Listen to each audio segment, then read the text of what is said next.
Hey everybody, so the GM wasn't aware that the Dune Awakening servers were getting crunched down, and let's just say he didn't move his stuff out in time. He's inconsolable. So session's canceled. Can't believe you're spreading false information. We still have like a week as of We recording. do still have a week, yeah, I know. I mean, I did it already, but we do have like a week. We do have a week, yeah. Like, I already moved all my shit, where, like, I'm good, but... You didn't move anything. I moved everything. I moved shit into a personal bank account. You I didn't, put like, shit in a box. I did move some shit into my bank. Sure. But, yes, I mean, I didn't move the house or anything. That being said, by the time the episode comes out, the servers will be down anyway, so it's fine. That's true. By the time it comes out, yes. Yeah. The servers will have been merged. Well, or more accurate to say, the lower population servers have been removed. Purged. Yep. Yep. Anyway, welcome back to another episode of Sessions Canceled. It's me, Isaiah. I'm here with Josh. And indeed, here's hoping we can dust up the last bit of the Dune Adventures in the Imperium rulebook. Not a whole lot of preamble on this one, so we're just going to jump right into dueling, which is the first type of conflict available in the game. Before we get into that nitty-gritty, though, follow us on your podcast platform of choice, and maybe click on our Ko-fi link in the doobly-doo. We'd really appreciate the dono. Thanks, bud. Damn, you forgot the word description, didn't you? I did. I absolutely did. Head empty. No thought. Description really just, whew, that's a tough one. Emergent. Leave me alone. Yeah, fair enough. You got me there. So, all right, for this part, I'm actually going to give it over to Josh to start because the rules are a little noodly and canoodly, and while I generally understand them, do not think I could do a great job of explaining them. So, without further ado, take it away, co-host. Yeah, I mean, all right. So we're not going to start with dueling, though. We're gonna reiterate some things because I don't remember exactly what we said, and I think we need to be real clear on how the baseline conflict works to get into the specific ones. So I'm going to broadly reiterate. Effectively, every single conflict in this game all boils down to the exact same thing. You roll initiative, the conflict starts, your GM will determine the zones of the conflict, which are, mechanically speaking, you need to move your assets into zones to attack the GM's assets, and an asset cannot attack another asset unless they are within the same zone as each other. So, in the varying degrees of complexity, or not even complexity, the varying kinds of conflicts that you will come across, what those assets and what those zones are is going to vary widely, but ultimately, it is always a case of move an asset into a zone, use asset to attack other asset, to attack opponent's asset. And this ties back into the idea that your player character is kind of like a secret, not explained asset. Like, assets are generally things your player character has, but your player character is also, essentially, mechanically speaking, an asset in and of itself. So, if you get jumped by some dudes in an alleyway, and the GM is like, cool, there's two zones in the alleyway, the eastern side of the alley and the western side of the alley, and the player character rolls and wins the initiative.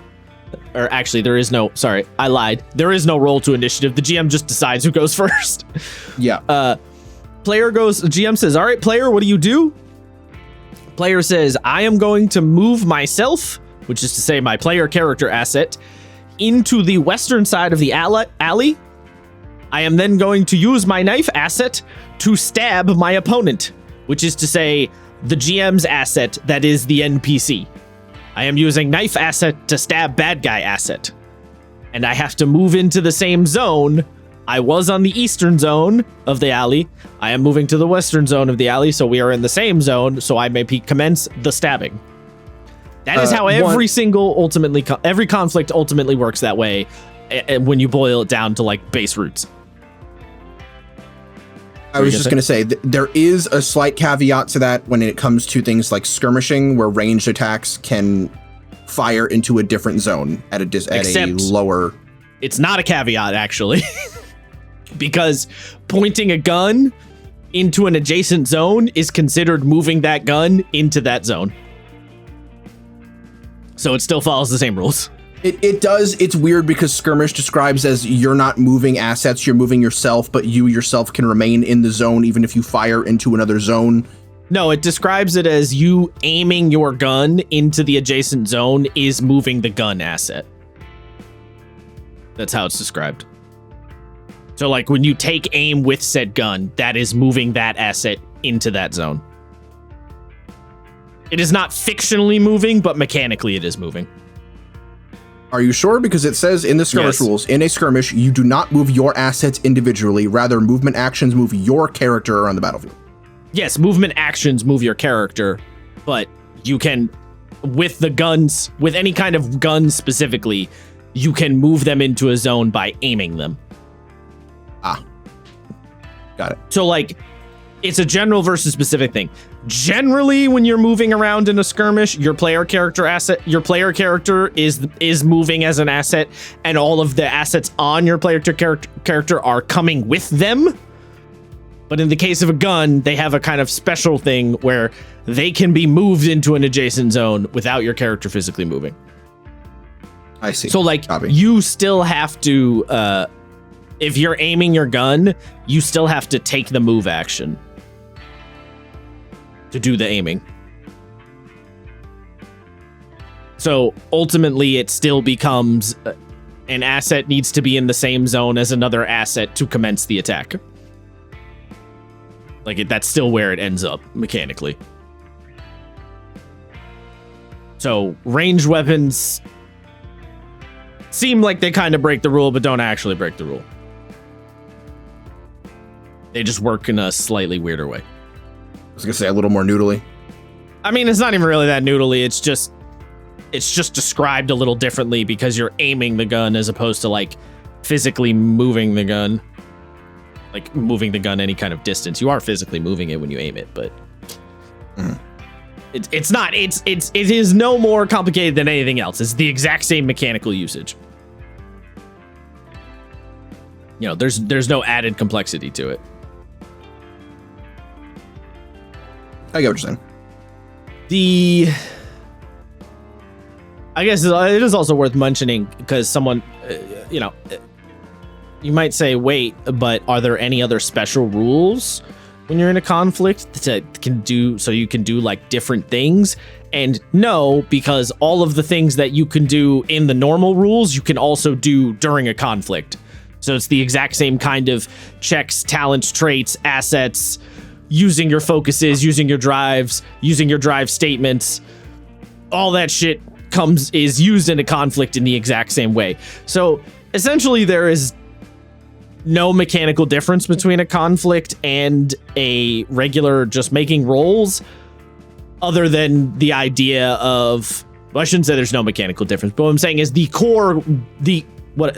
I said that poorly.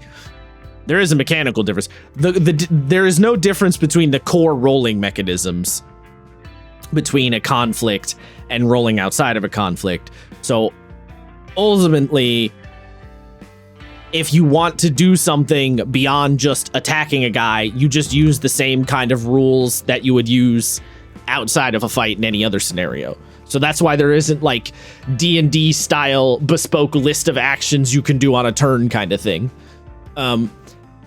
And also, the way conflicts function in this game, a lot of what you're doing is jockeying your fictional position or trying to make your fictional position better in some fashion in order to give yourself an advantage.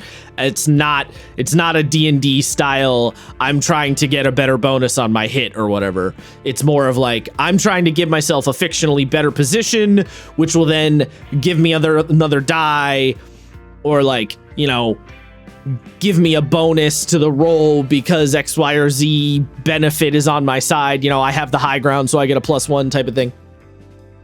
As opposed to having a mechanical list of things that give you bonus to hit rolls or bonus to AC or anything like that. So if you are somebody who wants the tactical grid-based combat kind of board gaming shit, this game is not doing that for you at all. Not even a little bit. No. But also, I don't think anyone would expect a Dune game to do that because it would be a little weird if it did. At least in my only opinion. thing I could see is to that point is something along the lines of the warfare type conflict, but like even then, sure, you could board game up the warfare mode, I suppose. Yeah. Like I think it'd be gangster if you just you're like, you know what, we're doing a warfare conflict, play Do Spice Wars. That'd be a choice. Just load up your favorite RTS. So all of that, going over the broad strokes of the conflict, like we said last time, there are 5 major types of conflict, which is say dueling, skirmish, espionage, warfare, intrigue. In the book, they are roughly ordered in order of size, and by size I mean like size of effect on an area, kind of. Like, they're ordered in terms of how zoomed in or zoomed out they are in on the focus on the action. So like an intrigue conflict is going to be the most zoomed out in terms of who's moving and who's doing what and what action is actually occurring. Whereas dueling is the most minutia, every little movement of your blade counts kind of thing. So because of that, the first conflict that is described is dueling, which is arguably the most complicated conflict. Only because, not because it adds any special rules. It doesn't add, it adds absolutely no special rules at all. But it is the most concerned with the most minutia, the most little movement by movement kind of action. So it becomes the most complicated in that regard. So when you start a duel,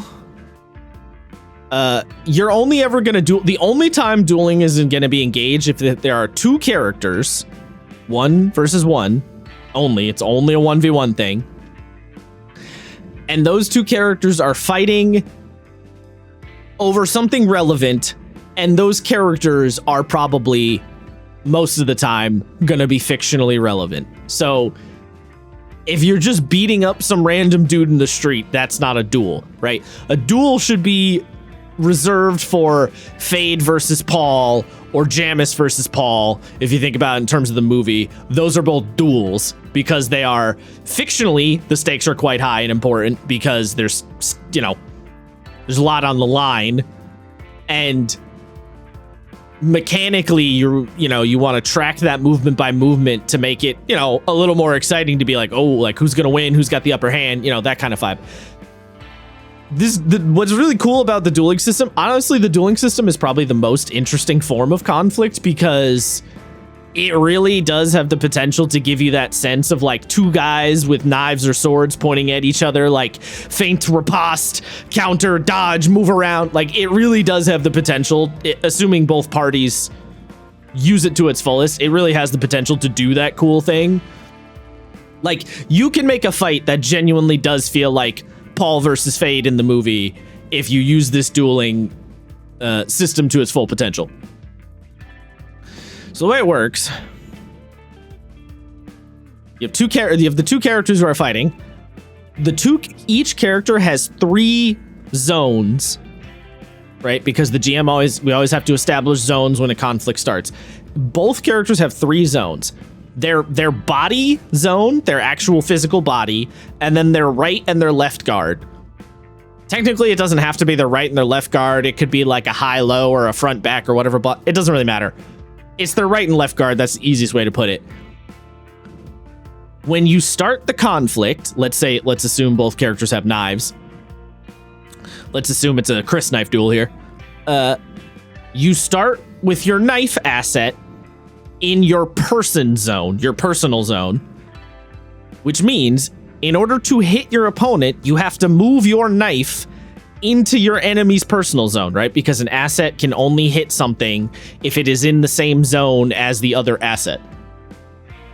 So you need to move your knife into their personal zone to be able to hit them. By default, that means you need to move your knife asset 3 times. So for example, you could go from your personal zone to your right guard, to your opponent's left guard, to your opponent's body. That would be 3 moves. There's a couple of different ways you could potentially do 3 moves, but that's how many moves you would need to get into their person. That generally means on the first turn, you are not going to be able to hit your opponent because you can only generally move 2 times a turn. So you're not going to be able to reach them on your first turn. So the first turn is almost always going to be some kind of jockey into position. There's a couple of things like Burning Determination where you can potentially do that, but generally. So first character says, all right, I'm going to go right guard, opponent's left guard, and then they swap to the opponent. The opponent can do effectively the same thing, or they don't have to. And this is where the mind games of the dueling comes in, because your opponent could use their free hand, which would be, their fist asset or their hand asset, to smack your weapon out of your hand. They could move their hand into their left guard, where your knife currently is, and smack it out of your hand. And then you have to go potentially get it. Or they can try and rush past your guard and get their knife into your threat zone.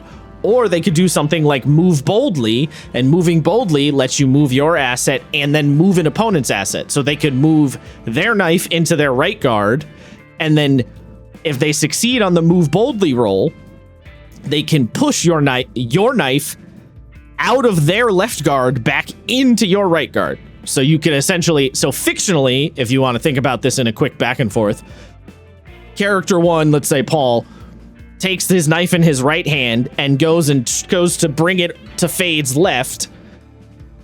Fade then moves boldly, which is to say, moves aggressively, smacks Paul's knife away, so Paul has to retreat it back a little bit, and then moves his knife in his right hand to Paul's left side. Effectively, it's a lot of that. You're sort of the thing that becomes relevant when you're doing a duel is which asset is being moved into which zone, and you need to get your weapon of whatever nature, whatever you're dueling with, needs to be in your opponent's personal zone. So eventually, you go back and forth, you move your assets. Once you get your knife into their personal zone, that is when you can then actually stab them. And because when you're doing a duel, most of the time it's going to be against 2 fictionally important characters. Like we care enough. If you're doing a duel, you probably care enough about the fates of the characters to track the minutia of the duel.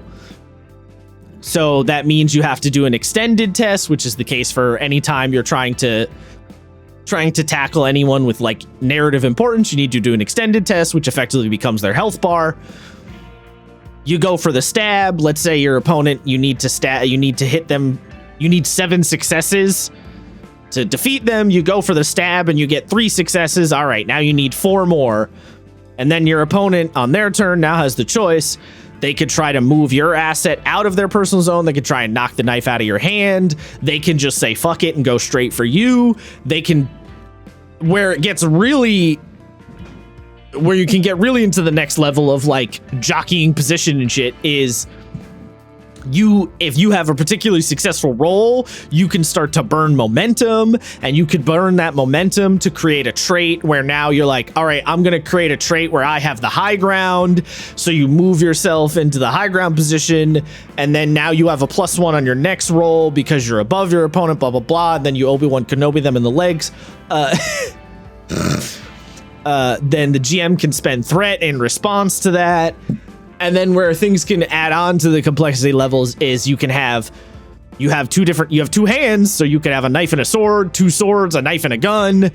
And then you can also, because it's in the Dune universe, you can have personal shields, you can have partial shields, and a partial shield you can shift from your left side to your right side. And the different kinds of weapons are going to have different kinds of traits. So if you have a big, heavy, slow sword, and you try and move your sword into one of your guard positions, and then your opponent has a knife, they can kind of quickly move past the knife. So normally when you try and take an asset and move it into an opponent's zone, if there's a defensive asset of some kind, you basically have a -1 to your roll, a -1 success, or you need one more success, depending on, you could describe it either way. But if they have a big slow sword, then because it's slower than your knife, it doesn't count as a defensive asset. So you don't have to get that extra +1 to your difficulty, so you can move your knife past it. That kind of stuff. A lot of this is going to come down to the GM is going to tell you, all right, you as the player are going to be like, my weapon has this trait, my character has these traits. What kind of bonuses can I get? And then the GM will be like, well, you get this and not this based on the fictional situation. And then also conversely, the GM could be like, well, the NPC has this or that thing, so they get a +1 or they get a -1 or whatever. The important thing about dueling is that when you're doing a duel and you're moving assets, your character's actual physical position, like where they are physically standing, mechanically doesn't matter. That's not what you care about in a duel. The thing that matters is where is the asset positioned, which is going to be, your knife or your sword or whatever, or your hands if you're fist fighting somebody. You can do a duel with fists also. The terrain becomes irrelevant when you're dealing with a duel. Terrain is very relevant in basically every other type of conflict, but you pretty much ignore it in a duel unless there's some sort of really specific reason it might matter.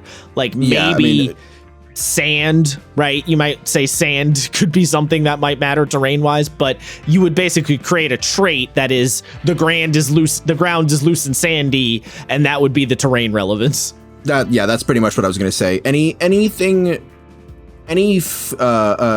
logistical positioning that takes place in a duels gets relegated and abstracted to traits. Yeah, it's pretty much always going to be a trait. And you got to think about it, including permanent injuries. Yes, including permanent injuries. And you got to think about it. If you didn't do it this way, you would need effectively a second tier of zones. Yes. And that gets, ooh, baby. And I don't really think that would be beneficial at all. I think that would because that would be confusion for the sake of confusion, kind of. Yeah, well, because most, if you think about it fictionally, most duels are not the fight on Mustafar where Anakin and Obi-Wan are running fucking marathons while they fight. They're doing a decathlon. When you watch the duels in Dune, the only real movement is a step forward, a half step back, step to the side, roll out of the way. Because in Dune, they're fencing, right? Effectively, yes. That's really what this dueling mechanic, what it's trying to emulate is fencing. Right, like legitimate. If you want to see what a duel looks like other than just the movies, go watch a HEMA competition. That's really what we're talking about. Yeah, that, or if you want to see some of the wilder shit, watch military knife fight training is what a lot of this looks like. Sorry, it occurred to me. I just said watch HEMA. Not everyone's going to know that accurate.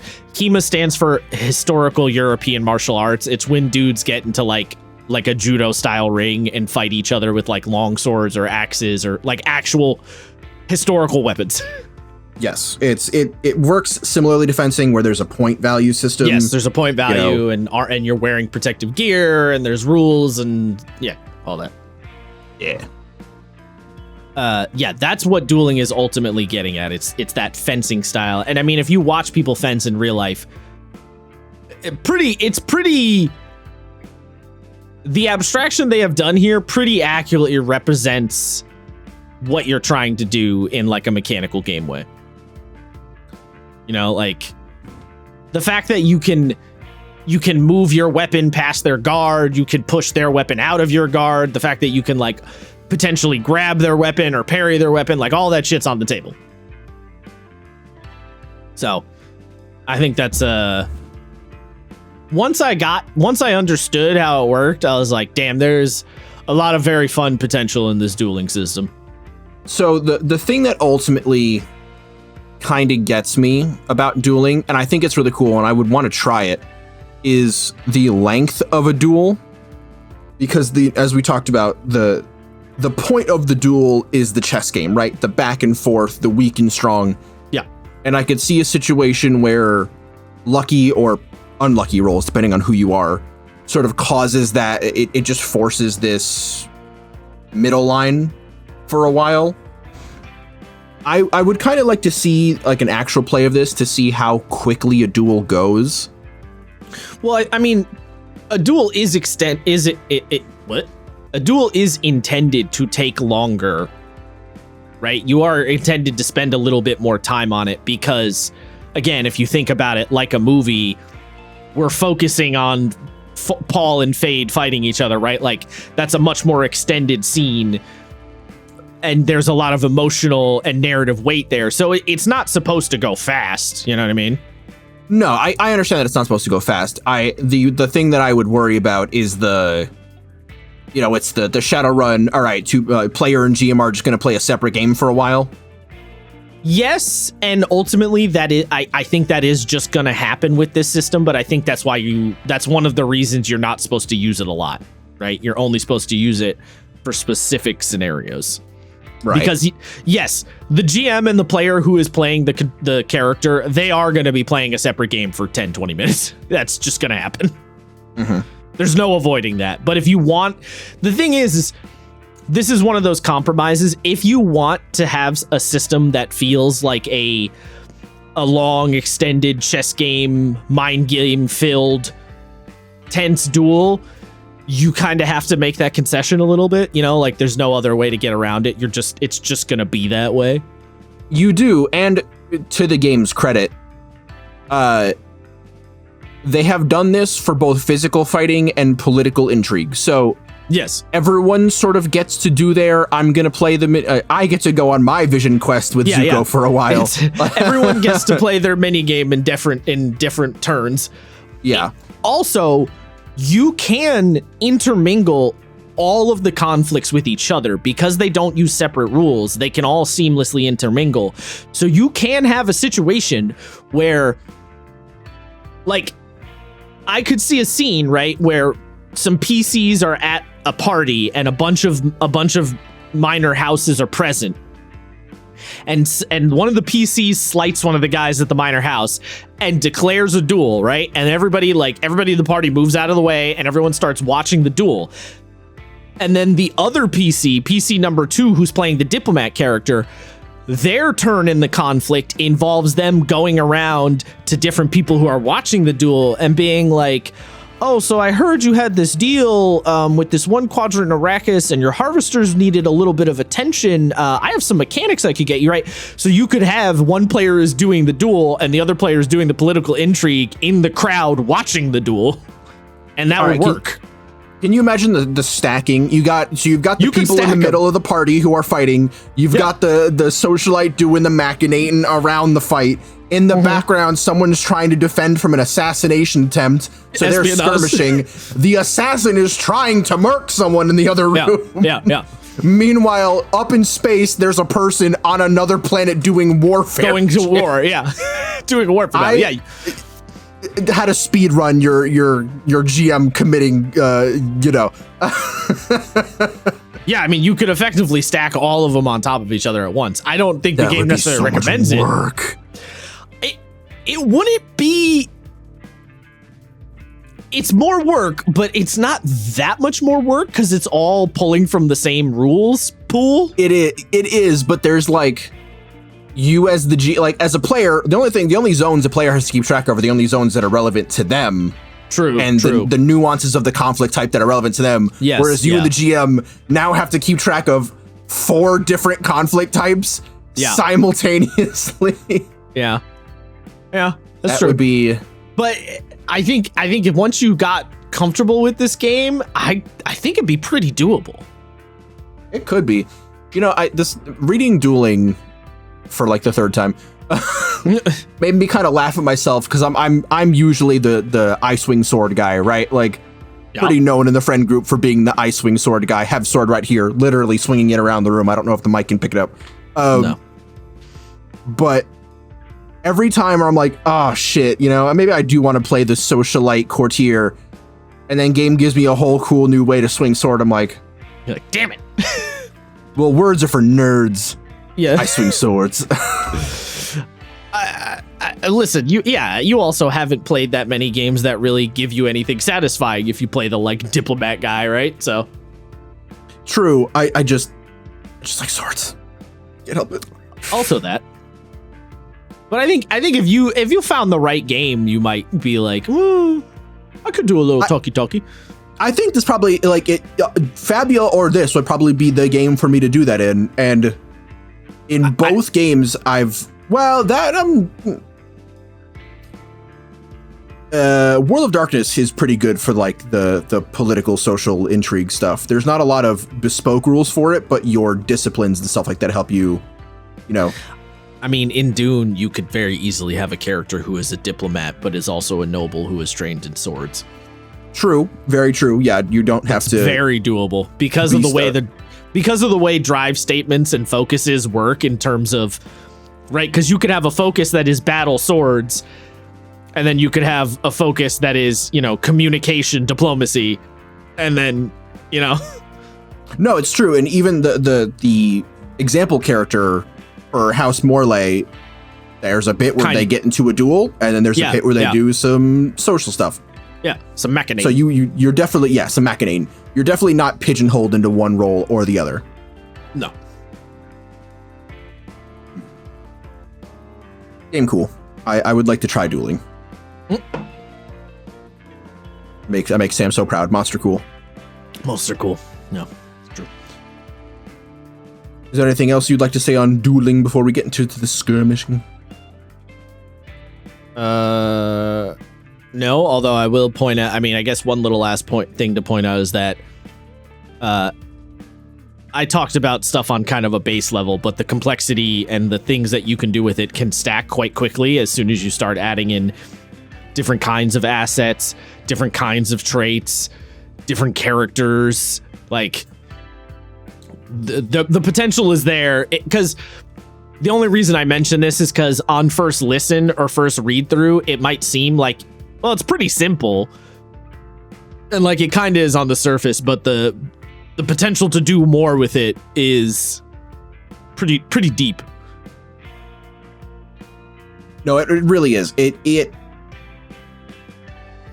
There's a companion document that you can download that me and Josh have that talks about the different instances of a duel and how things like shields or 2-weapon versus 1-weapon fighting can get really complex isn't the right word, but can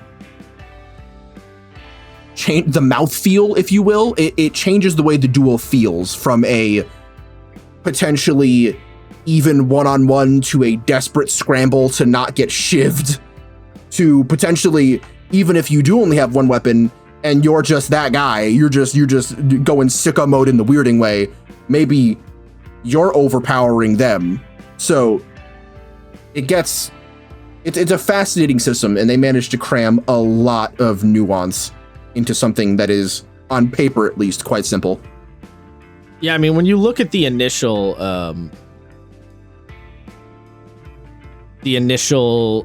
what's the word I'm looking for? When you look at the conflicts page and you see that your two options are move and use asset, and that's literally it, you're like, okay, so that seems like not very much. I guess conflict not really a big thing in this game. But what you don't realize is that those two, sure, mechanically you have those two actions, but the way that they stack with all the other mechanics of the game very quickly adds to the nuance and the potential. Yeah. It is very cool. And now, I shall take back Skirmish. control. Yes. So, This is your Skirmishing- D&D battle.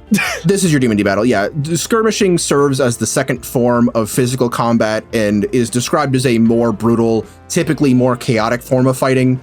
Duels are elegant and controlled. Skirmishes are usually anything but. Duels Bar brawls. are, distinguished battles between trained nobles. Skirmishes are some bandits in an alleyway getting shivved. Yeah, it's you getting jumped. It's hashtag jump Jutsu Kaisen up in this bitch. Any form of standard combat, one-on-one included, can be a skirmish. In skirmish conflicts, zones serve as, usually speaking, physical areas and locations within a larger space. The skirmish that's described in the game uses an alley in Arakeen. The zones are described as being the entrance to the alley, a fire escape towards the back of the alley, and the final dead end at the way back of the alley. During skirmishes, your main method of movement is to move yourself into the different locations so you can interact with the different aspects and traits of the zones. Now, as we talked about before, when it comes to guns, different but the same. And no, not worth going back into it too much. When you have a conflict scene, this is true for dueling as well. The game describes what assets that you can bring into that kind of conflict. Each one does, so I'll just go over the dueling ones quickly. Melee weapons, as you can probably assume, knives, swords, spears, whatever have you. Subtle weapons are things like assassination tools, garrote wires, and poison needles, stuff like that. Ranged weapons, what you can imagine: shields, force fields, partial shields, and then armor. For skirmishes, the weapons you can take into combat are weapons, shields, armor, and intangible assets such as knowledge of favorable positions, the ability to take cover, stuff like that. I mean, you can use intangibles in dueling too. Here's the thing. All of the assets it mentions for each type of conflict are ultimately just suggestions. You can technically bring any asset into any situation. So if for some reason it makes sense for you to bring your tank into a skirmish and the GM says you can, then you can. Yeah, like I said, the ones listed are the usuals, not They're the usuals or the recommendeds. Yeah. Where was honestly all of the sections describing each of the conflicts gives you a list of stuff that can be in them and that you would use, blah blah blah. It's all technically suggestion. Like, technically the standard rules apply to every conflict. So like, for example, in the skirmishing, right, it has a whole section talking about how you maneuver in position or whatever. Technically just a suggestion, right? Like, this is how we recommend you do it, but you don't have to do anything specifically that they prescribe or describe. Not prescribe, describe. No, yeah, you're right.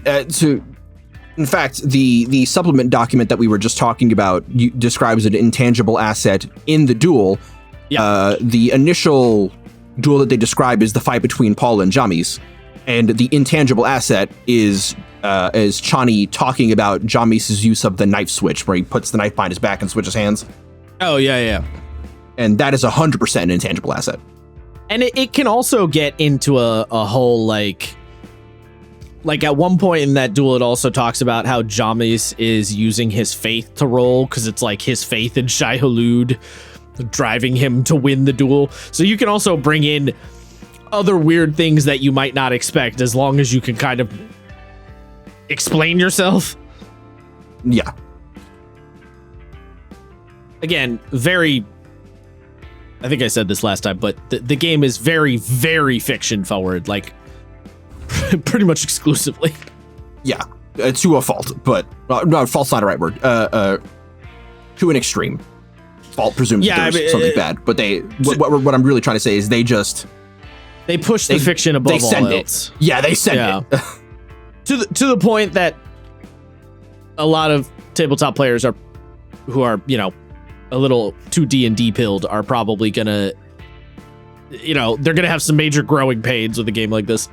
Bro, can I tell you before we get into the rest of the stuff for skirmishing? I still have those growing pains. I still really struggle abstracting. Oh yeah, it happens. It's a pain in the ass. Well, because the thing about D&D and like it's the way D&D works is that it's so culturally prolific. My tongue's getting all tied up on that one. D&D is so culturally prolific that when you read it or when someone describes it to you, even if you've never touched it a day in your life, it just kind of instantaneously makes sense because you learn D&D's rules through osmosis in so many other ways.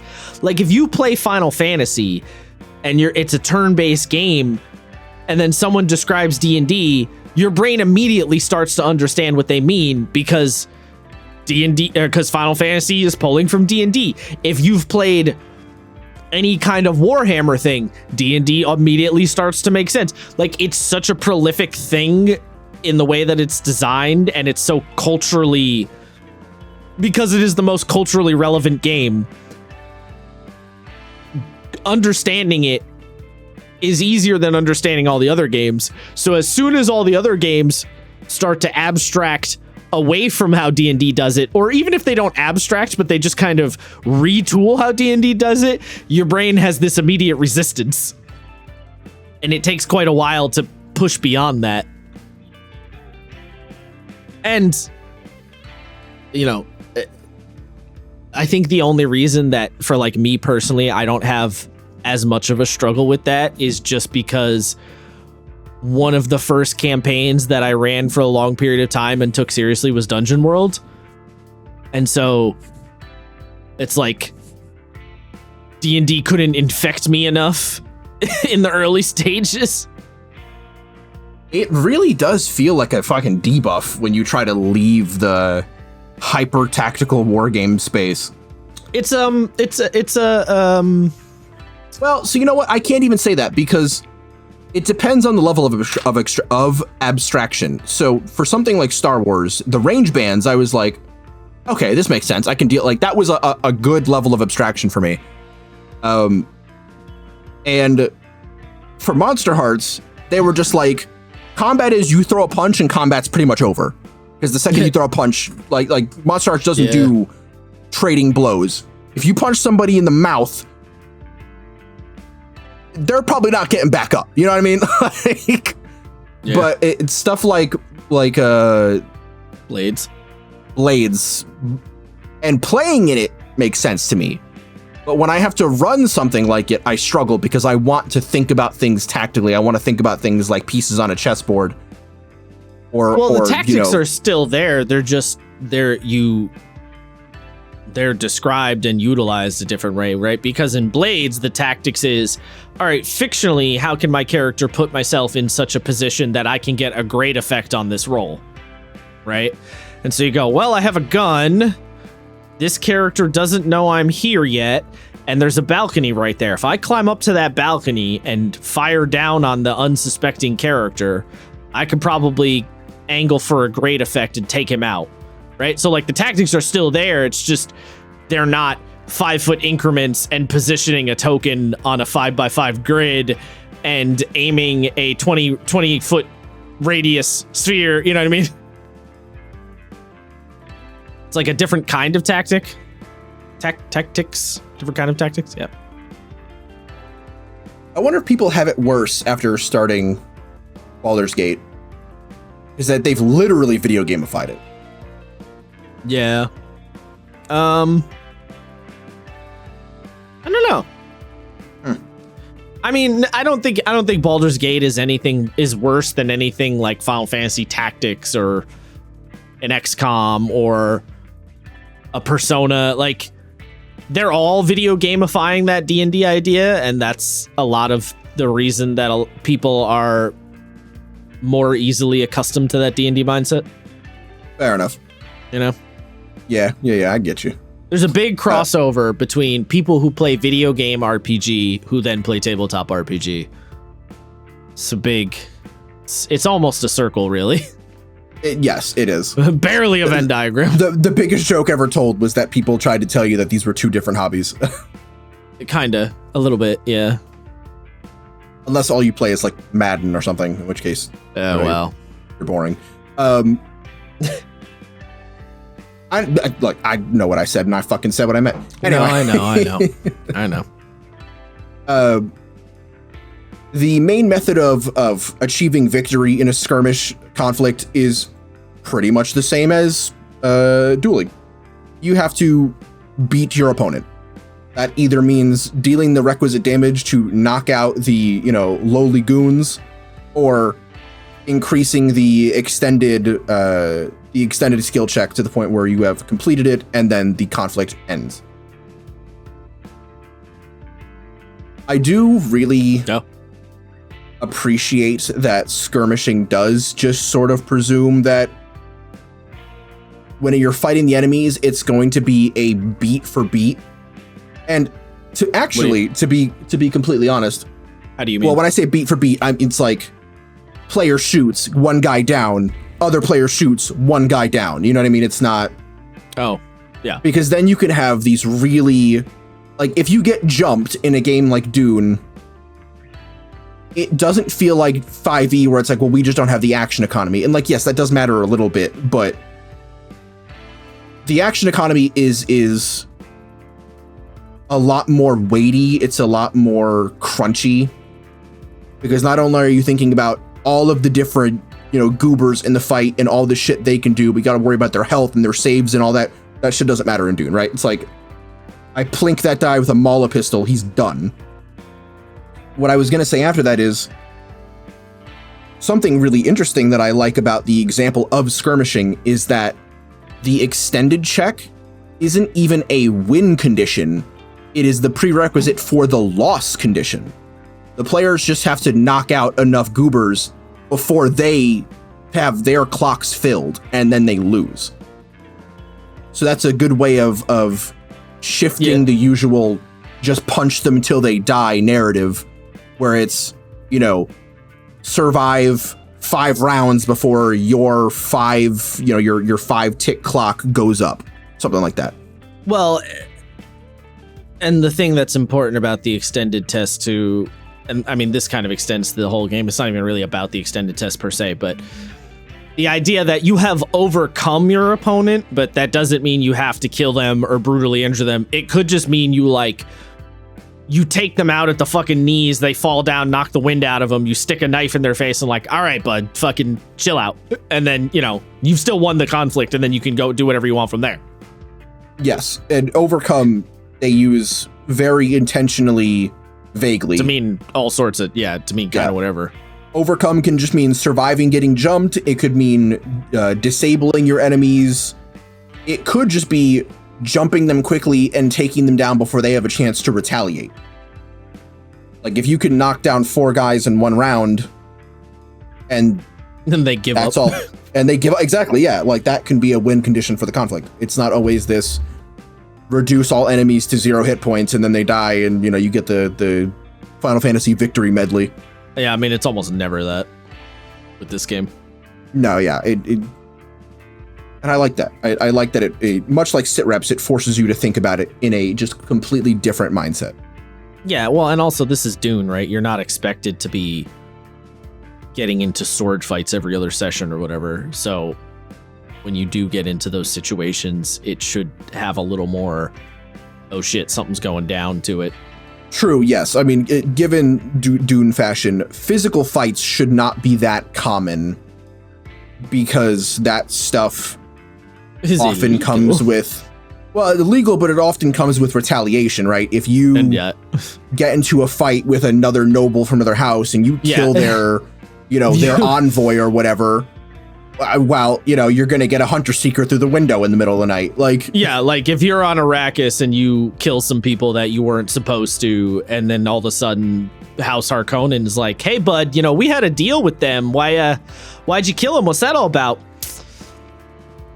And then all of a sudden, you're you're in trouble.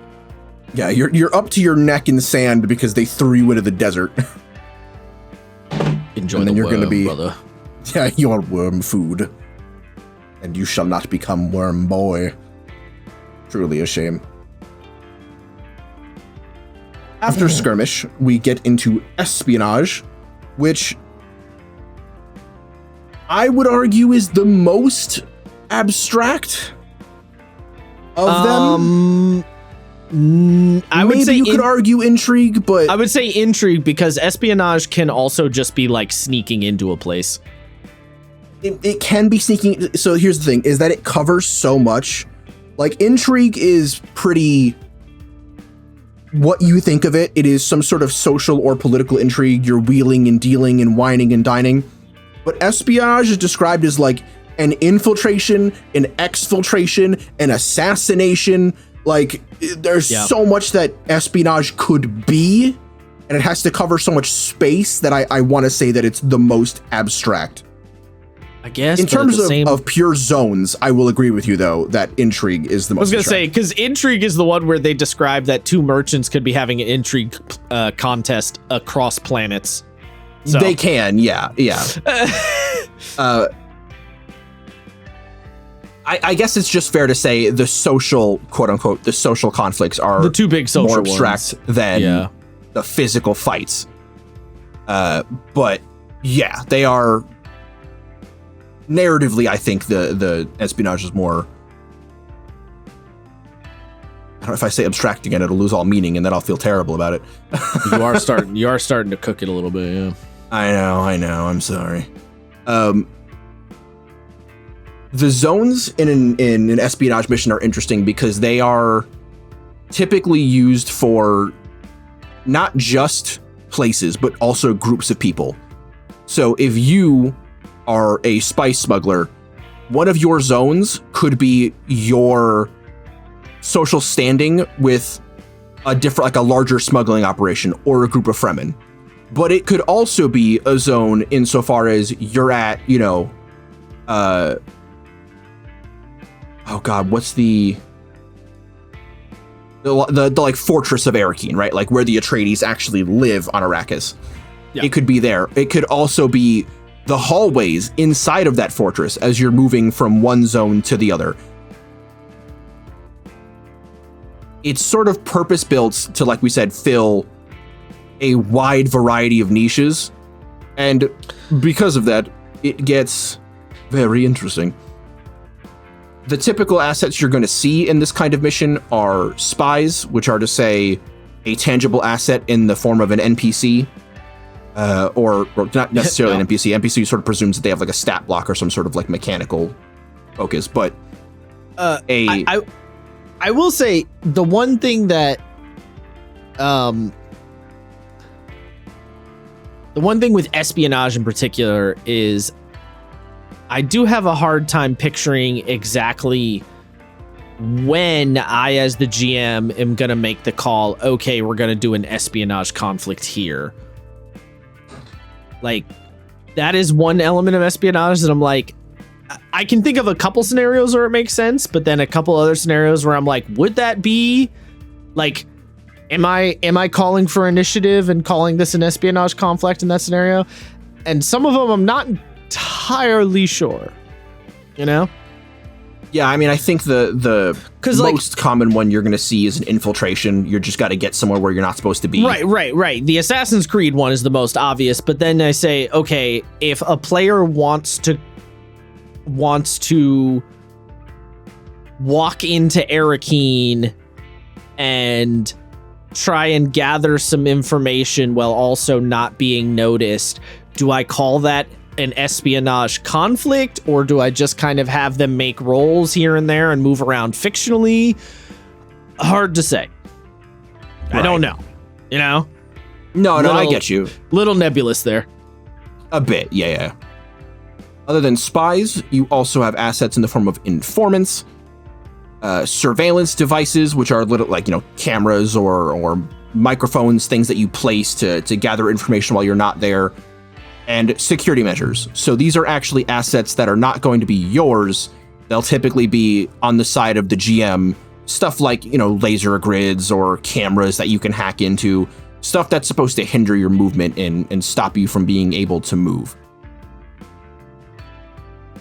As far as actions go, I think this is kind of neat. I didn't really see fit to bring it up in Skirmish because it was really straightforward, but I do really like it here. They talk about some of the ways that you use your movement stuff and your utilizing of assets.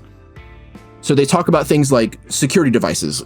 When you place the asset, assuming you either created it on the spot or had it repaired, it cannot be moved.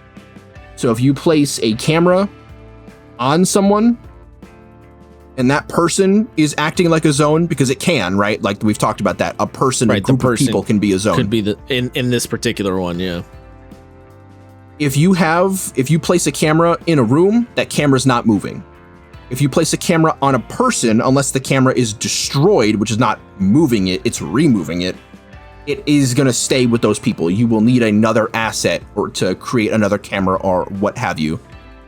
When it comes to your spies essentially move like pieces on a board. You can move them to and fro. You can sort of manipulate them at your leisure. Informants, you have less control over. They are more of a passive asset. And as far as I know, they can't be tapped like a normal asset. You can go to them for their information, and they can provide you information, but because they are less involved in the conflict than something like a spy would be, they are easier to be removed from the board if the GM uses threat to create something like Inquisitors, for example, who they are describing are going door to door and asking if they've seen this man, you know?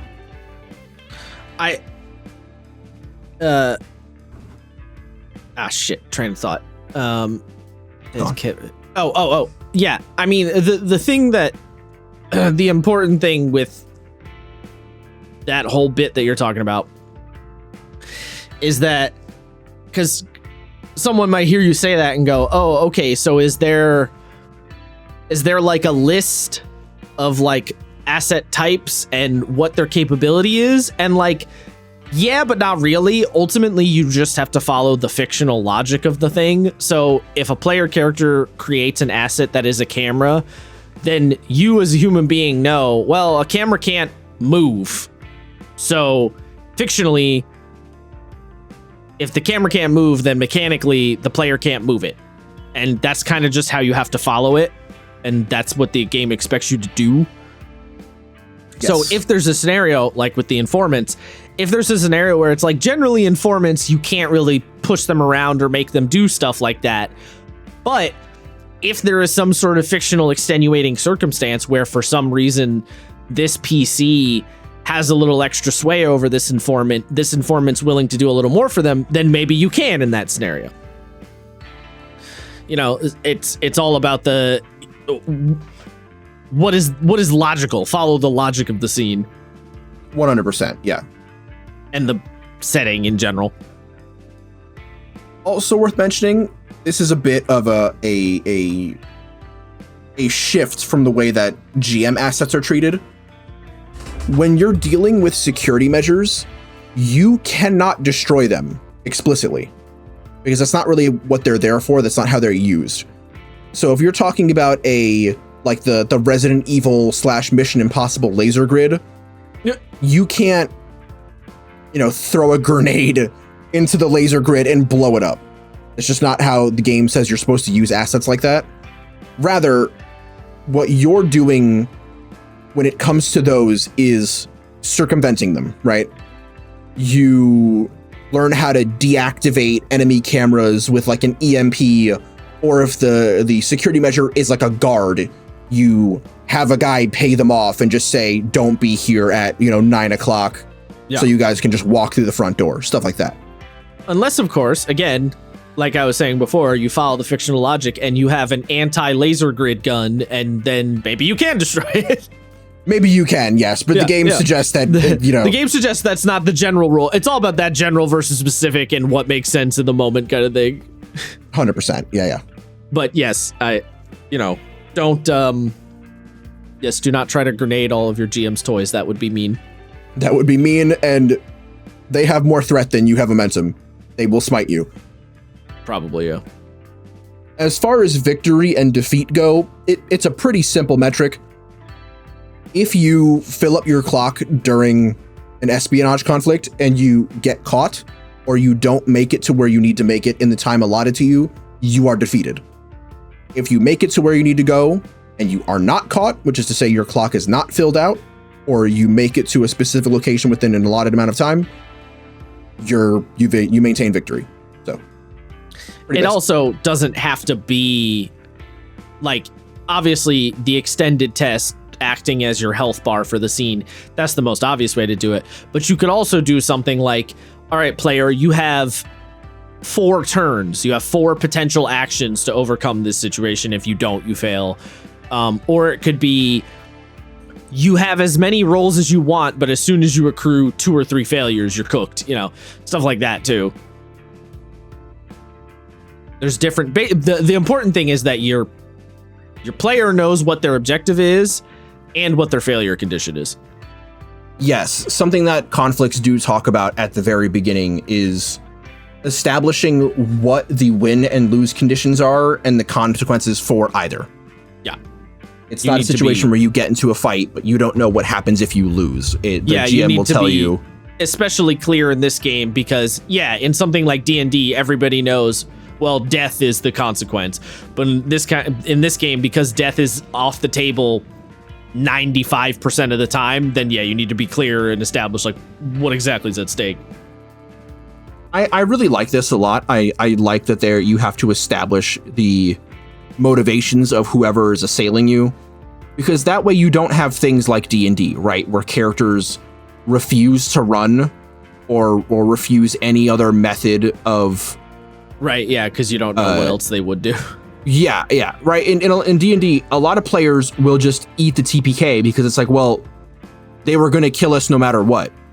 When there's no other. You as the GM were like, oh, well, no, they were actually just going to take you hostage.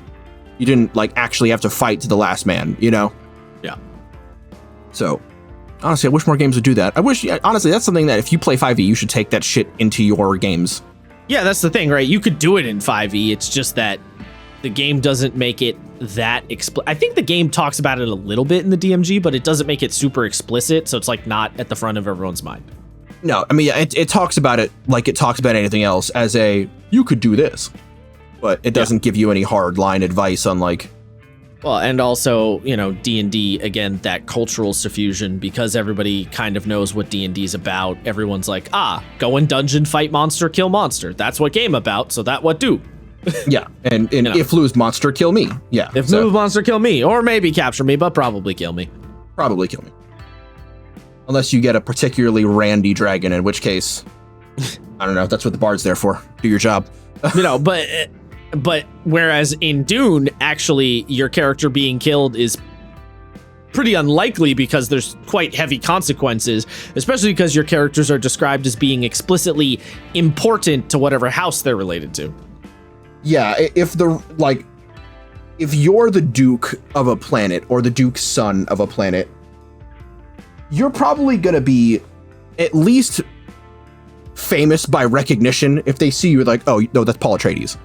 Right. If you want something, you're not going to kill Paul Atreides because then Leto is going to glass your planet. You're going to capture Paul Atreides and use him as ransom.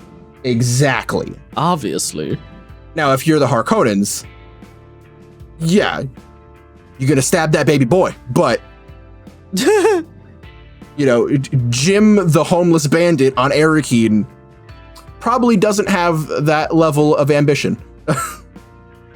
That man is just looking for his spice. Spice. I hate that we had the same fucking brain cell.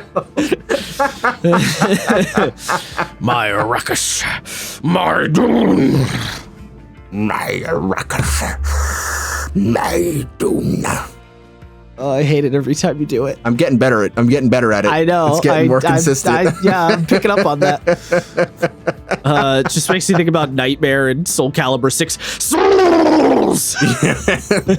I kind of miss Nightmare's old VA from 2. Just that really edge boy rasp.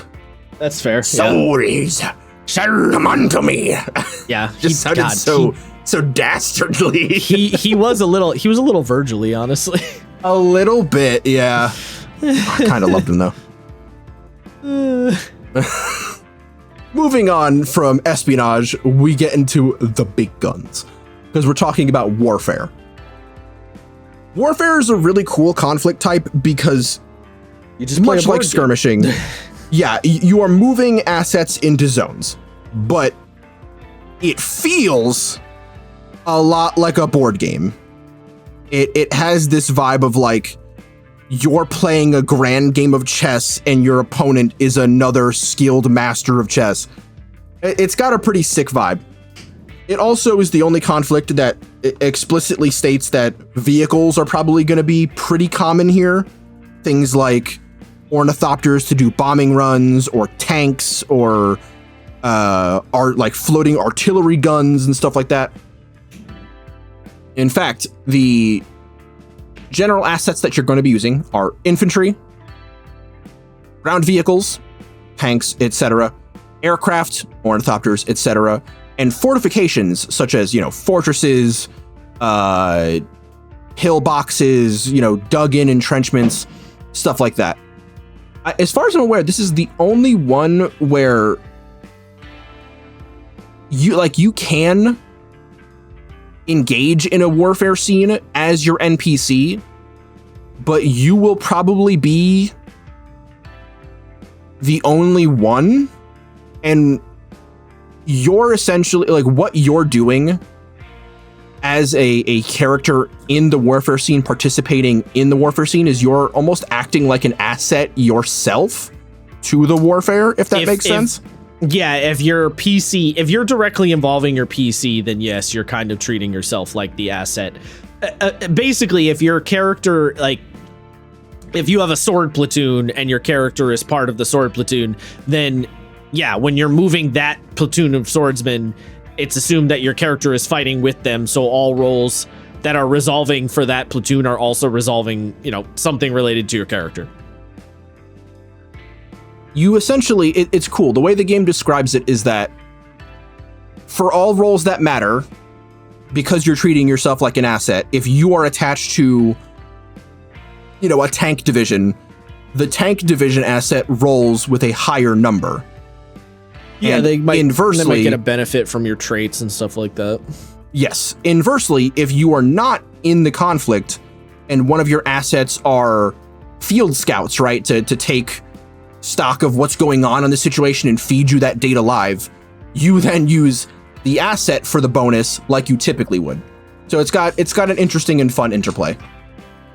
Yeah, the one thing that I am a little unclear on with warfare, because for all of the other conflicts, it's pretty fair to assume that the PCs are going to bring in the assets that are on their character sheet, and then they can create assets during the conflict, or, fictionally assets might come about because of something that happened, or fictionally, maybe their house provides them a couple of things to help them out. With warfare, how are you establishing what assets the PC should have? I feel like that is a little unclear to me. Like, are you just kind of saying as the GM, like, okay, well, their house would probably have access to this, that, and this, and that's what you get? Or is it intended that the players can buy some sort of warfare assets to back them up? Like, it's a little unclear as to where your warfare assets are coming from. I think they talk about this somewhere in the book where they reference the forces of your house based on house size. So like it's they talk about it early on, but I think they talk about it somewhere later where it's like, if you're a minor house, it's presumed you have, 1 or 2 tank assets, 1 or 2 ornithopter assets, a main stronghold, and like a couple infantry. I think. Yeah, I mean, that makes sense, and that's kind of what I was assuming. It's just there's just some ambiguity there that I wasn't totally there is, yeah, no, that's fair. It can get a little like, well, what should I reasonably give them? Yeah. Or, especially if it's like, oh, well, one of our house's assets, we are, oh God, I was going to make a reference to the show Jormungand, but I can't remember what Coco's crew is called. I don't remember. Ah, shit. If you're like arms dealers, you might have, generally speaking, more assets in a warfare conflict. And in fact, you might push yourselves to the warfare conflict more often than not. Sure, yeah. So it could defend? It could depend on stuff like that. Yeah. What else was there to talk about on warfare? Oh, yes. So zones in a warfare conflict are typically locations. They can also kind of be assets as well, because they talk about how a stronghold is a fortification asset, but is also a zone. Yeah, it's both. So, your zone fits the bill for what you need it to be. Additionally, you have effectively fronts in you have you have a theater of war, you have a front, you have a western, a northern, a eastern, and then you have air. Yeah. It makes sense that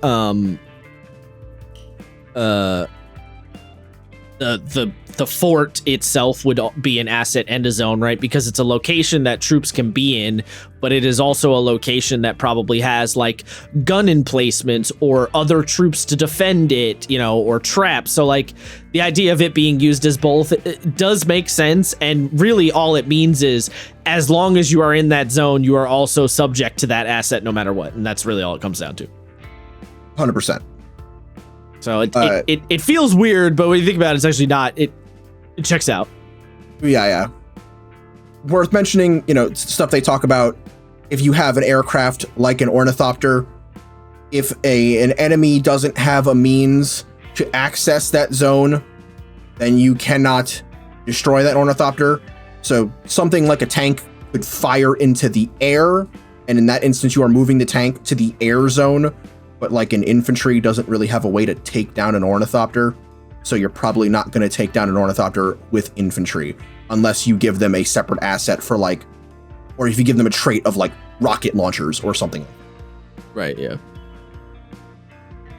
I do really like that they talk about how if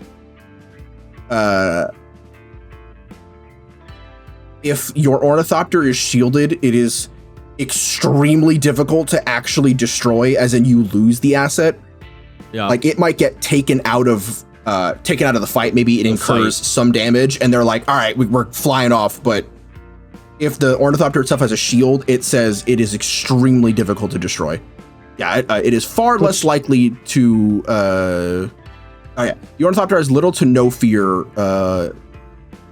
as when it comes time to take on or disgorge passengers. Yeah, and makes sense. It says something else along the lines of like almost impossible to destroy. So that's pretty cool. Winning and or losing in warfare is this one you really got to set up the objective for this one. Yeah, essentially I was gonna say it was pretty straightforward.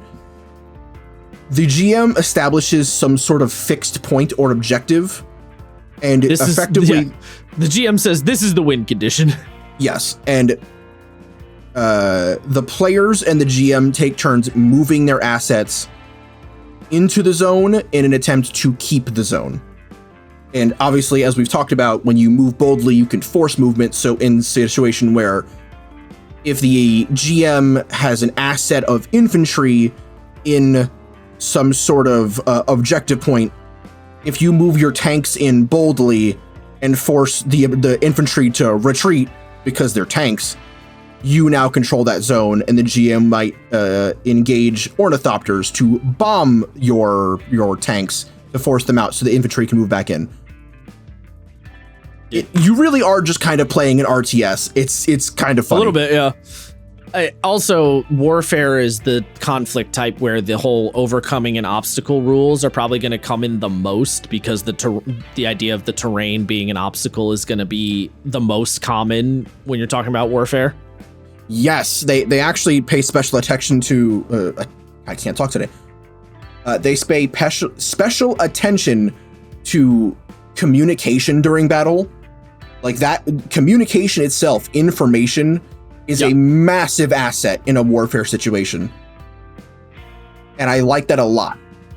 Because, like we were saying before, maybe your character isn't a warfare specialist, but if your character is, for example, a mentat, their skills are highly applicable to war, right? You're a human calculator. That's really cool. Yeah.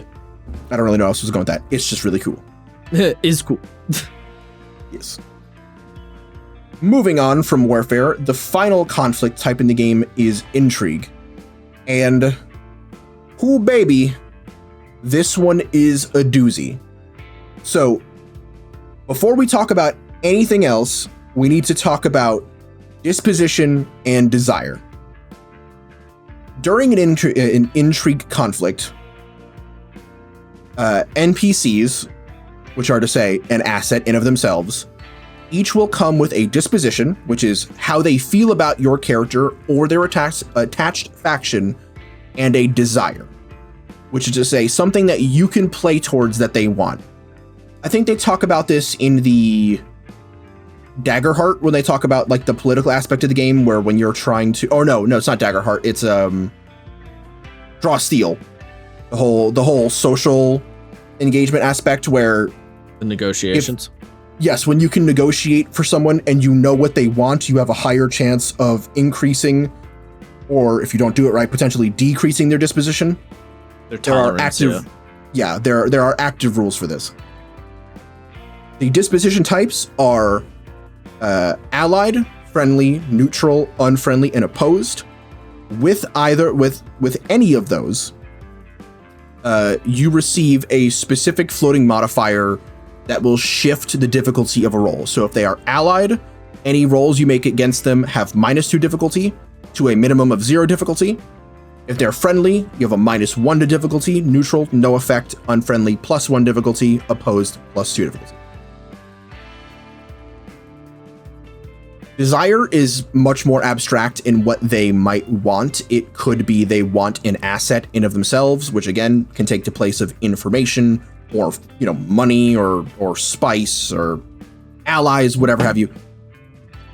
It could also be the promise of an allegiance. It could be pretty much anything that a person could want in a situation such as this. The assets that you're going to be taking into the conflict with you typically are I was going to say typically these are going to be intangible in nature unless you have something like communication devices or maybe a hidden weapon to do some sense talking. You bring the sense talking stick straight up goods. Intangibles are going to be the most common, I would say, with intrigue. So yes, the two biggest ones they talk about are knowledge and rumors and lies. So just bringing in something that's going to give you that social advantage over the other courtiers or socialites or movers and shakers. Like we talked about in the previous episode, zones in this conflict can be locations, but there can be a lot of weird shit. Yeah, what you're going to be working with a lot is social groups. It is almost dispositions can be a zone in of themselves, right? In the last episode, we talked about if you're some sort of smooth talker, you might enter a zone to gain some level of favor with the Spacing Guild. And when you're in that zone, you are typically speaking neutraled out. You have no extra difficulty, but potentially no bonuses to talking with them. And therefore, you'd just be relying specifically on the disposition itself. But the second you leave that zone, any checks referring to the individuals within that zone are now at a -1. And that's describing not only your distance from them, you could be talking about them from across the hall. It's kind of harder for them to back up what you're saying if they're 20 feet away.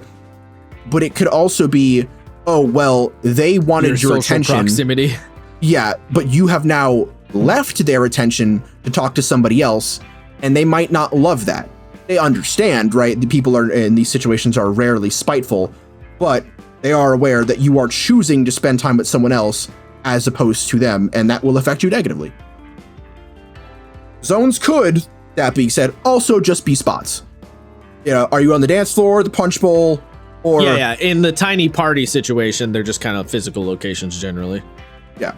Damn, you kill... I was going to say, are you the punch bowl, the dance floor, or behind the curtain where the awards being done, doing the do? What? You got someone... I was going to say clapping cheeks at the social standing parties, you know. Behind actually, the curtains? That would be... Hey, look. That's savage. I don't want to hear that from you, mister. I have a sex analogy for everything. The one time I do it, I'm getting judged. I can't believe you've done this. It wasn't really an analogy. You were just talking about somebody fucking behind the curtains. The analogy is the zone. You can treat it like a zone. I guess. Anyway. For fear of making it sound any more pointless, Josh is correct in the level of abstraction of this conflict, because it truly can be anything that fits the narrative. You could be people who are whining and dining at a party. It could be a heated political debate in the Senate. It could just be the briefing room, and maybe the NPCs and the players are arguing about which strategy to take into the warfare scene. It can be practically anything as long as information is being traded and there is a social gain to be had. And in that aspect, it is really cool, but figuring out how I would want to do this constantly, or to rephrase, I don't know how often I would want to use intrigues, because I would just feel like I would get really lost in the weeds between the zone types. You know what I mean?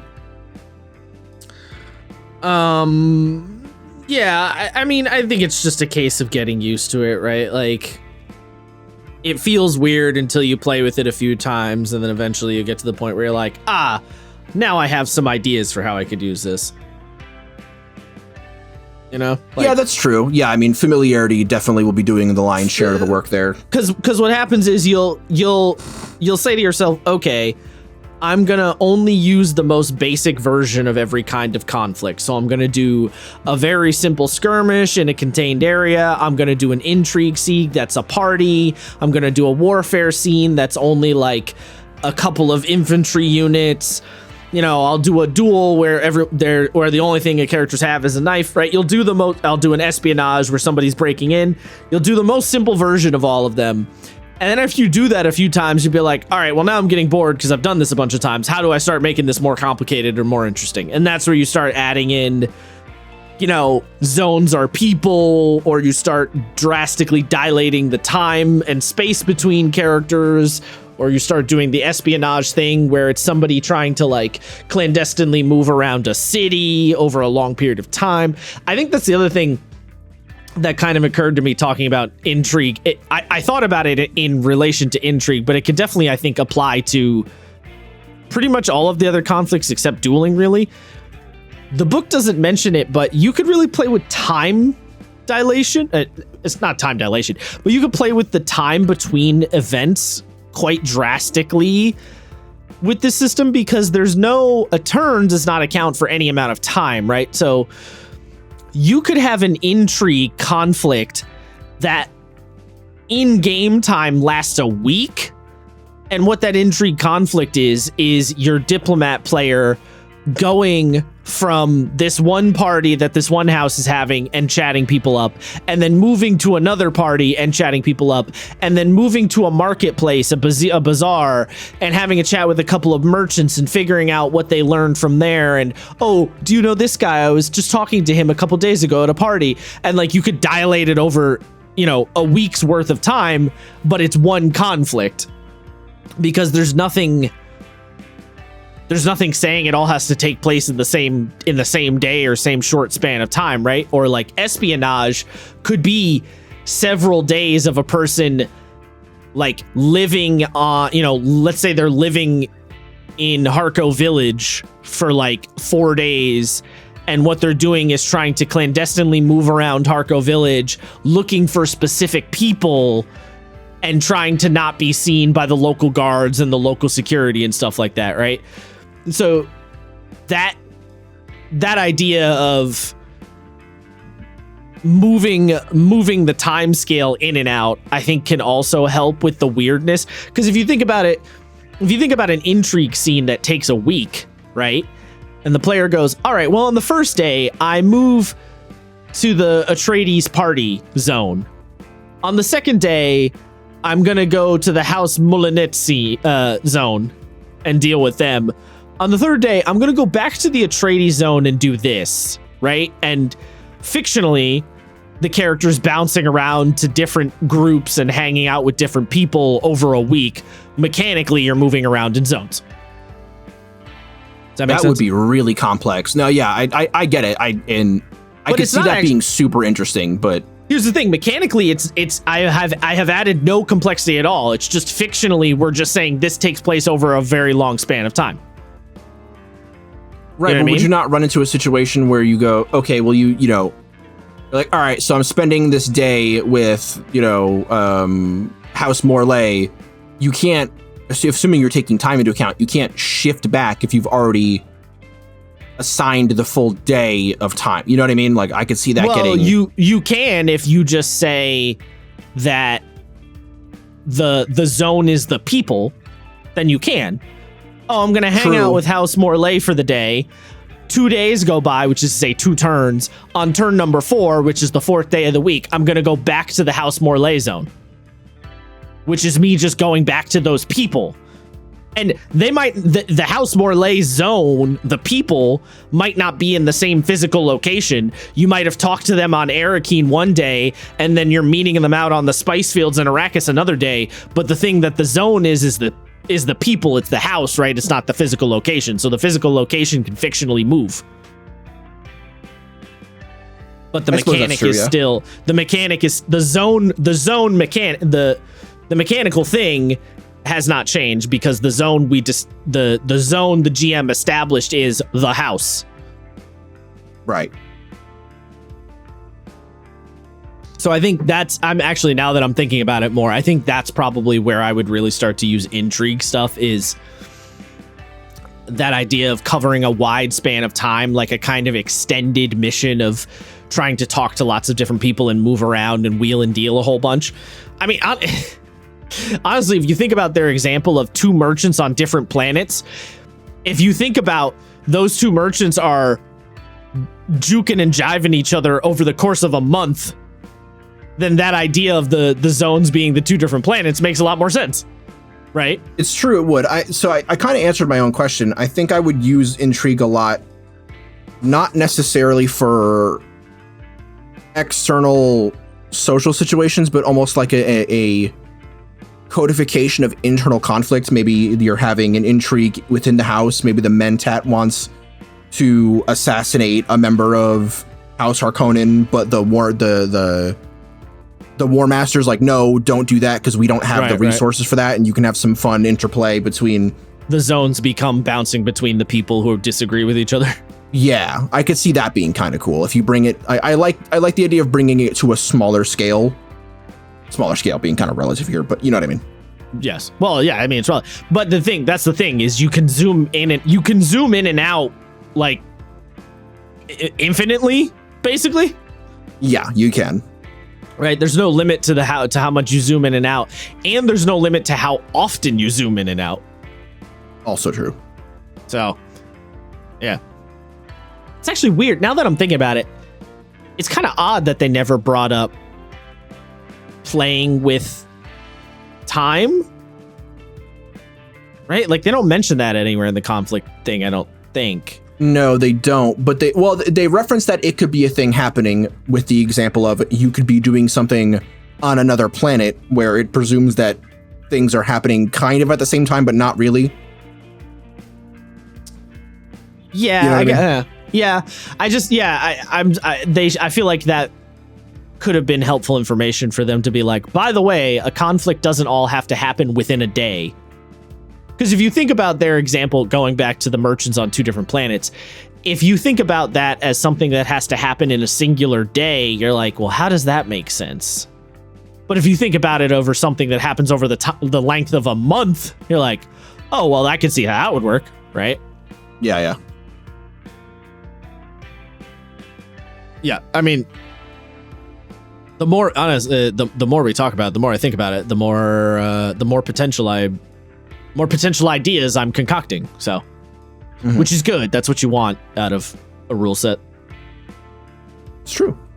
The more you ponder upon it, the more things that come to you. That's what you want. Don't say ponder, because now I'm just gonna think about pondering my orb. Ponder the orb. Oh my god! Have you seen that one YouTuber? He does like reels and TikToks where he's like the dude with the long curly hair, and he's always doing the "I ghost." That guy. Yes. He's like the one where he's like, "Oh man, why don't you want to go out?" Like, it's like, "Oh, because I'm here upon my look at me." And he just, every time he like holds his hand out, he's like, I'm like every singer in a new metal album, and he does it. And it's like Limp Bizkit plays. He does like Force Lightning hands in front of an orb. It's so good. I'll try to find that clip. Okay. Moving on from conflicts, we talk about kind of the last real noteworthy chapter in the book, which is chapter 7, assets. A little bit, yeah. We've talked a bunch about assets and what they can be and how they work. And I just wanted to pay a little lip service to the chapter itself. Yeah, I mean, I'm going to be honest. There's not a lot to say with the asset chapter because unless you are actively playing the game, you're not going to give that much of a shit what's in there. No, you're not. And something I do want to actually talk about just that does have a level of value is like quality and stuff like that. So I figured we might as well yeah, get there's to a couple of things, quality and the determination stuff a little bit. Yeah. Keywords. There's a couple of things. Yeah. So as we've talked about before, well, actually, before we get into that, if you like the equipment system in something like Fantasy Flight in the way that we've talked about in previous episodes, where you know, the equipment system provides you a general understanding of what it does, and it maybe provides a little mechanical backing, but it just sort of leaves you to your own devices as to how you use the item. You will like this. I'm gonna be for real. I don't know why you're bringing up Fantasy Flight, because Fantasy Flight equipment has much more mechanical concreteness to it. This is much more like Blades equipment. True, but we've this also is very Blades in the Dark. It is, yes, but we have also inflated isn't the right word, but we've praised Blade's ability to be specific when it needs to be and vague when it needs to be, in the same way that Fantasy Flight does the same thing. Yeah, but like in Fantasy Flight, weapons have like to hit bonuses and like boost die attached to them and damage mounts and qualities like critical hits and vicious strike and all that crap. This game does not have those things. No, they don't. But you know, we had what was that thing I had? The like binocular things that they give you a bunch of different spectrums that you can see through. Sure, if you're talking about the non-weapon, non-armor stuff, I guess there's a little more of that. I still think Blades is the better comparison here, though, because Blades is the same idea of generally describe the thing. How does it help your dice pool out? That's what the weapon does, or the equipment does. True enough. There are designated categories for the assets within the game that pretty much are yeah, they don't mean much. They are concrete, right? A melee weapon is a melee weapon. It's not, you can't argue that you're gonna ride on your fucking Mala pistol like a motorcycle, but they are listed as ranged and melee weapons, armor, personal devices, vehicles, aerial and land, information assets such as communicators, drugs, poisons, social assets such as favors, blackmail, lies, and relationships, as well as a whole host of personnel, soldiers, advisors, assassins, spies, merchants, courtiers, hostages, etc. I really like how, kind of like what we were saying in the Blades aspect, depending on how creative you are and how well you can swing a situation, you can bring any kind of asset to pretty much any kind of conflict For example, you could bring a rocket launcher to an intrigue conflict if you're clever enough and you can make the right argument. Just like in the same way. You can think up a reason why. Yeah, just like in the same way, blackmail could be extremely useful for a duel under the right circumstances.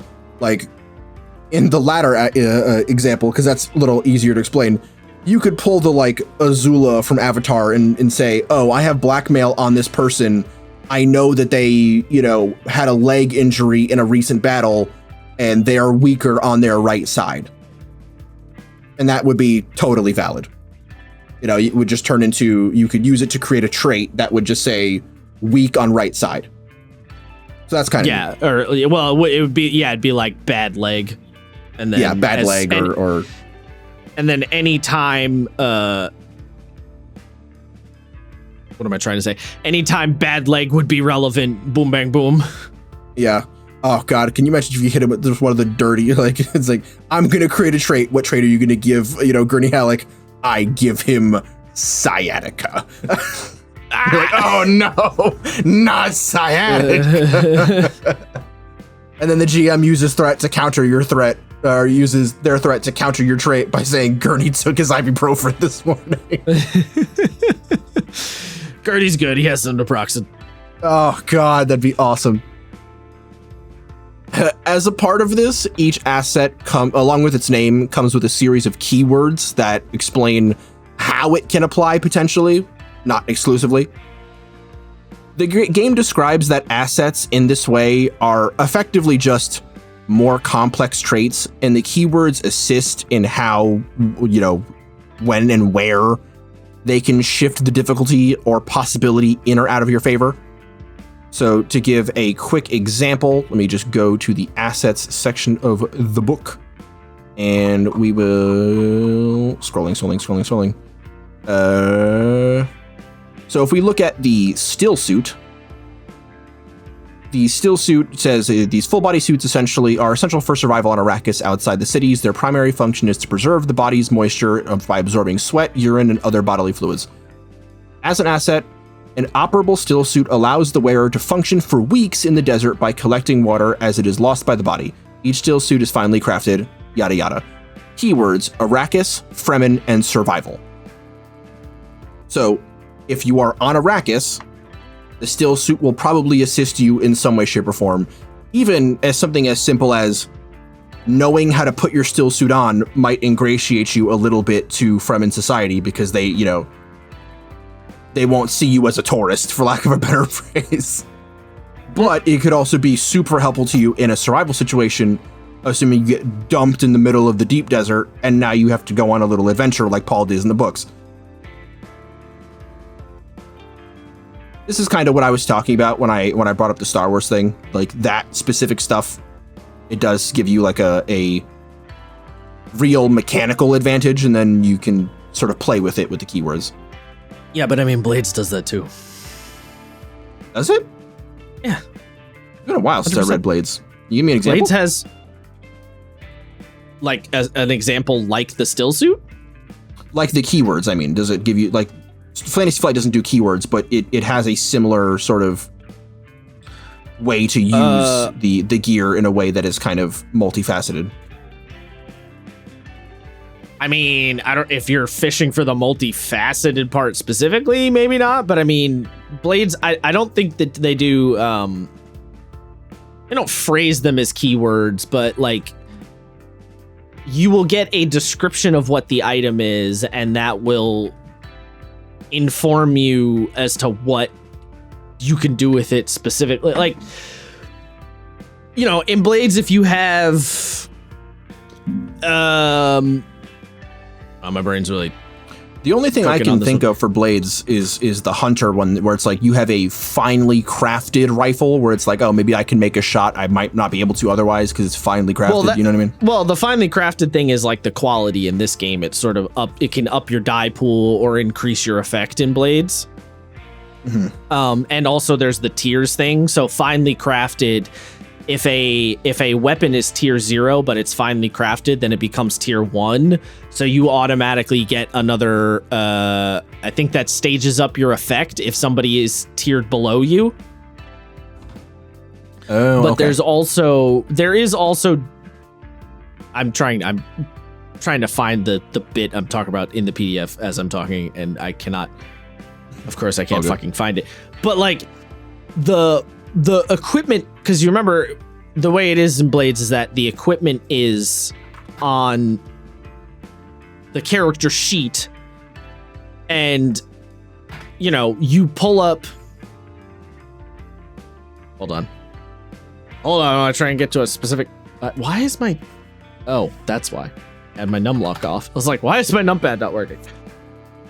Okay, so like, if I pull up the cutter, right? The cutter has a list of items, right? Find hand weapons, find heavy weapons, scary tool or whatever. And so the scary weapon or tool, and then the description says, a scary looking hand weapon or tool. This item grants increased effect when you intimidate, not increased harm in combat, right? So it's describing it as like a horrifying weapon or tool, and it says you get a better effect, which effect in Blades is a very specific mechanical thing. You get a better effect when you try to intimidate somebody. Same kind of idea. Got it. So, okay. Yes, it's not phrased exactly the same way as the keywords in this game are, but it is getting at the same kind of idea. Right. Okay, I see what you mean. And the thing about the reason I keep saying I don't think the Fantasy Flight is a good example is because Fantasy Flight, like particularly when you're talking about combat and stuff, right? The Fantasy Flight Star Wars game have stuff like to hit bonuses and weapon qualities, which increase your crit range or increase the amount of damage you do when you get a wound, or like armor piercing, which gives you like, you ignore a certain amount of the opponent's soak. Like all of that stuff is on the equipment in the Star Wars games, which is very much not on in this game. That is true. Yeah. No, I get you. What I'm saying? Yeah. Yeah.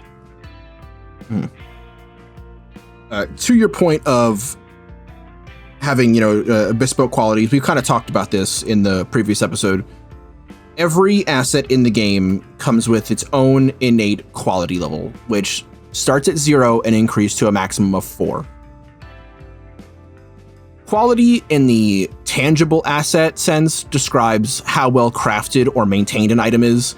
A hand-forged sword will probably perform better than one that's coming from an assembly belt. In the same way that in the intangible sense, a quality 4 Master of Assassins will simply just have better training and perform better than a quality 1 spy. That's still a tangible asset. For intangible assets, higher quality typically denotes more accurate information or more damning blackmail or more specific evidence. Even a better formulated lie that has more bits of truth in it to make it harder to disprove, that will affect the quality of the item. As an asset increases in quality, it does provide some real mechanical benefits in the game. Not always. It's a little odd. A good amount of it can be left up to GM discretion, which is something I don't love, but what they do describe is higher quality gear can generate more momentum per success, up to GM discretion. Its usual use, however, is providing more ticks on an elongated task. More successes, yeah. So a quality 3 Chris knife, if you shiv someone with it during dueling, will provide you more successes, which will, in theory, end the fight quicker. Yeah, you can take them out. In the same way that if you're got better quality ornithopters, maybe they can move better, which will give you a bonus to put them into a zone that you need to capture a point. You can sort of see where this pattern's following. To increase the quality of an assignment, you have to either oh shit, did I really leave this part out? I did. During oh no. Gosh, save me, please. What? Huh? Save me. I forgot the different ways to increase. I didn't add that into my notes. I'm a fool. To increase what? Quality. Oh, it's mostly just through character advancement, if I remember correctly. it's character advancement. I know you can do it in between missions in a way that's not. But does that have to be character advancement, or is it? There's using determination to get a quality 1 item. Yep. Character advancement. Is there? I feel like there's something I'm missing. I don't remember anything you're missing. I don't think so. Yeah. All right. Well, it's fine. Advancement is the main method that I'm aware of. I could have swore there was a third thing. Either way, it's okay. I mean, fictionally upgrading your shit, like your house makes your knife better type of thing. But they didn't. That's not like a bespoke thing. I thought there was a bespoke thing. It's fine. I don't think so.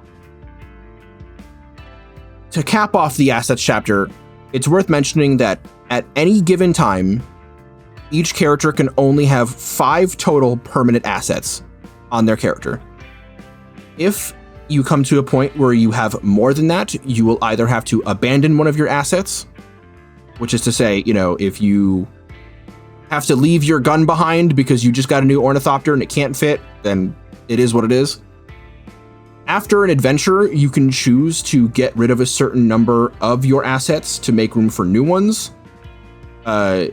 But you don't necessarily need to. I think you spend momentum for that, though, right? Spend momentum for what? To keep your assets? When you create them? Yeah.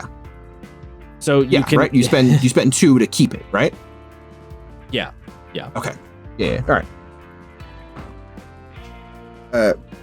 After that, we hit the final chapter, which is game mastering, and damn, just not even gonna mention that there is like an asset list. It's crazy. Yeah, that's fair. I mean, not that we need to read the specifics of it, but no, I mean, yes, there is a full asset list ranging from all of the categories I talked about previously: range weapons, melee weapons, armor, communication devices, tools, stuff like that. The important thing being that it goes through some of your common, famous Dune specific equipment. Yeah, your still suit, your Holtzman shields, your film book, Frem kits, your hunter seeker drones, all that fun stuff. Although it only lists 2 ranged weapons, which a little weird. Yeah, a little weird considering there's definitely more than that. Yeah, just a cubic ass load of them, especially if you look at Dune Awakening, the game that this game shouts out in its advertising, which is kind of funny. Yeah, it's weird that there's no spit dart or the scatter gun, the dart shot, or the drill shot. Sorry. Yeah, it's a little strange. Yep. After the big list of assets, we have game mastering, which is the last. It's not actually the last chapter. There is a 9th chapter that just gives you a list of NPCs in the game from all the important houses. Your best area. Yeah. And then chapter 10. I mean, it doesn't just have famous characters, though. It does also have generic stat blocks, too. It does also have generics, yes. Which are probably the more useful ones. Yeah. Chapter 10 is a mini adventure, so we're not really going to talk about that. But yeah, the last thing that we're going to talk about really quick is the game mastering section, which... I mean, did you read the mini adventure? I did not, I'm going to be honest. It's all right. It's kind of... It gave me an idea of what they kind of expect from the game, and it seems like... I mean, obviously it's not the only thing you can do, but it seems like they almost expect you to play this game a little bit like a cyberpunk game, in that you work for your house and your house will give you missions, and then you as the players go out on the important missions and like do things in the name of your house. It seems like that's kind of the main flow that they want you to do. So the sample adventure is basically your house has rights to harvesting some spice on Arrakis, and somebody's been you've been having issues with your harvesters, so you need to figure out who's sabotaging them. So you get sent in there as house agents to deal with it. I'm honestly not surprised that they would send you to Arrakis as a... Yeah, well, I thought the game kind of wanted you to not go to Arrakis a lot based on some other things, but now I'm thinking maybe they do want you to play on Arrakis. I don't know. I don't think that they want the games to focus on Arrakis. They probably just use that in a sample adventure because it is a memorable spot that most people will have probably heard about, at least in passing. You know? I guess. Back to the GMing section. I'm gonna be honest, I'm a little disappointed here. It's meh. Yeah, it's meh. It doesn't really provide you any real assistance if you have already ran an RPG. There's a little bit of stuff on, setting up your first scene and how players are expected to use drives, but it's nothing that hasn't been explained already somewhere in the book. And it's a pretty generic game mastering section, and when I say generic, I mean that it delivers generic general advice about how to GM. It doesn't give a lot of advice about how to GM this game specifically. And that's really what I was looking for here. That's also what I was looking for. In fact, in this day and age, I think that having your GM section cover like generic GM advice is kind of pointless. Because we have the internet. Like a game like an RPG in and of itself doesn't really need to teach you how to run in general anymore, because you can watch YouTube videos, you can read blogs, you can watch actual plays and get an idea. Like, there's so many other outside sources that people are going to go to. Like, if I want GM advice, I don't read the book. If I want generic GM advice, I don't read the book of the game I'm playing. I'm going to look elsewhere. Like, I'll look for a YouTube video, or I'll look for like a Reddit post or a blog post or something like that. So I just think that this game has a very generic GM section, and because you can only put so many pages in your damn book, they kind of miss out on having very how to deal with the specific problems of this game kind of section. My only thought as to why a lot of specific information is missing is that it feels like in a lot of places they front loaded that. Yeah, but here's the thing. Problems on the GM side of the table are always going to be a little different, and how you tackle them are always going to be a little different. So even if you have an understanding of the problems that the game is going to have reading through the rules, still having a GM section be like, this is how you should adjudicate it as the GM specifically, I think is still useful. I agree with you. I think it's better to have it than not to have it. I'm just sort of explaining what I think the reasoning could be. Yeah, I mean, you're probably not wrong in terms of what they were thinking. Honestly, I feel like at this point, the only game in the tabletop space that really should bother with generic GM advice is D&D. Is D&D, yeah. Yeah. And only because of its weird, unique position in the hobby. Right? I completely agree with you. Yeah. Like, video games don't give you generic advice on how a video game works. Right? So... Yeah, not since the 90s. Not since press the action buttons.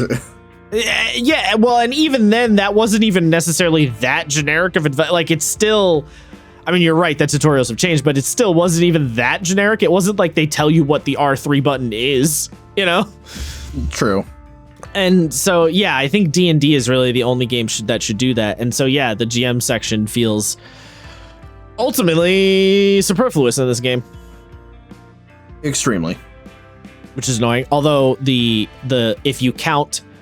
I will say, if you count the bestiary section, the allies and adversaries, if you count that as part of the GM section, that section is useful. It is. I don't, just because it's its own chapter. Sure, yeah. It does also the allies and adversaries sections talks about how to design rival houses and different kinds of rival houses, which is also very useful because that's an important element to the game. Yeah, I mean, I don't think there was. I literally don't remember anything in the GM section that I was like, oh, that's good to know.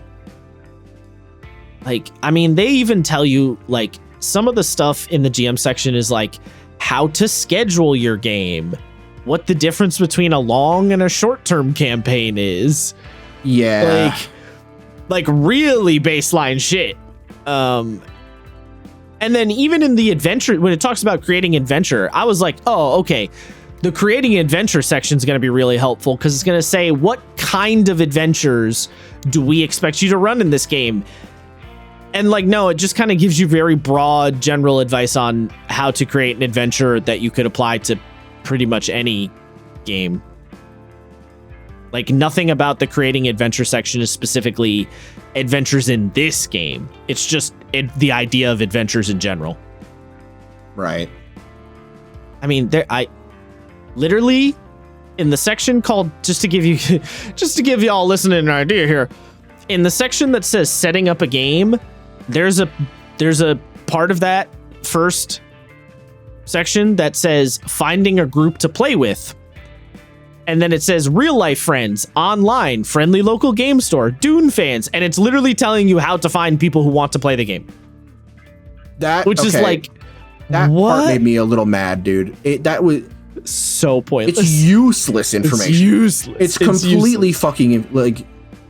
Yeah. And then there's a whole section for incompatibility between players. You're like, what the fuck? It's very generic level. It's very high level advice. It's very non-specific. And like you said, there's the bit with the drives, and there's a little bit of like how to handle the first scene. Not bad. Using this rule system section, there's a little bit of like when to do the different kinds of tests. All right, sure, yeah. And I think it gave, yeah, and it gives some examples of where the different like simple tests versus contested tests versus extended. It gives some examples of how those kind of come in. But again, it never gets specific enough to be super helpful. Like it gives you like a good start and then it doesn't go deep enough. So, yeah. Yeah, no. Oh yeah, managing personalities. It tells you like how to deal with your different players having different personalities, which is such a weird. I was like, why is this? You're not a therapist. Yeah, dude. I love integrating loners. Yeah, I was like, this is weird. Why is this? No. The only thing I'm like, I don't really have a complaint about is, it's the safety tool stuff. It's stuff that's pretty common across RPGs now. That's kind of the only one that I'm like, yeah, this is all right. Yeah, or like the section that's called creating games in the Dune universe, I expected to be really useful and Oh, actually, no, sorry. There is one section. There's one section. It's not super useful, but something that I do like is the it starts on page 233 where it talks about like how to interweave the ideas of faith into the game and technology and that's what I was just talking about. Creating games in the Dune universe. I bet. They talk about stuff like, your characters are human. Don't give them like genuine superhuman feats unless they're like a Mentat or a Bene Gesserit. Prescience. Don't use it because there's no real effective way to do it in a way that feels fair. Yeah, I mean, that section again is good, but it still doesn't give me like concrete, like it still feels a little too surface level. I agree, it does, yeah. Like I just want more. And also that's the last section in the GMing section. It is the last 2 pages. Yeah, so Yeah.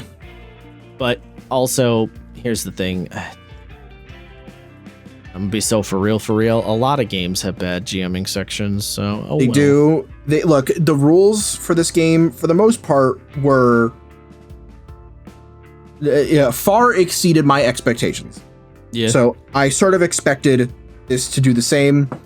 I was disappointed to find out it did not. That being said, I mean, listen, even games I like a lot have questionable GM sections. I think the GM section in Fabula could use some work. So, fair enough. Now that we've got the rules out of the way, final thoughts?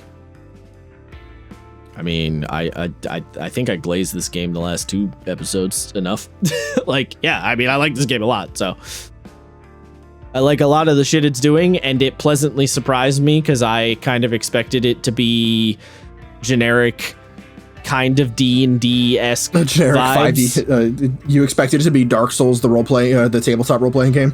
Not quite that bad, but in that direction. I expected it to feel mostly very D&D-esque, and I was gonna have to move my Paul Atreides guy in 10-foot squares and yada yada, but it did not do any of that. So I was pleasantly surprised. I agree. And I had a little bit. The conflict sections, the conflict mechanics, the conflict system has a ton of potential and use cases that I can think of. So that was the part that got me the most excited. I had a little bit more faith in this game. I'm happy to see that my faith was placed correctly. I would be really willing to play this game, less so willing to run this game. And I'm gonna be so for real, dog. You're the only person in our friend group who anyone would expect to run this game. I know. It's just like fucking Lancer.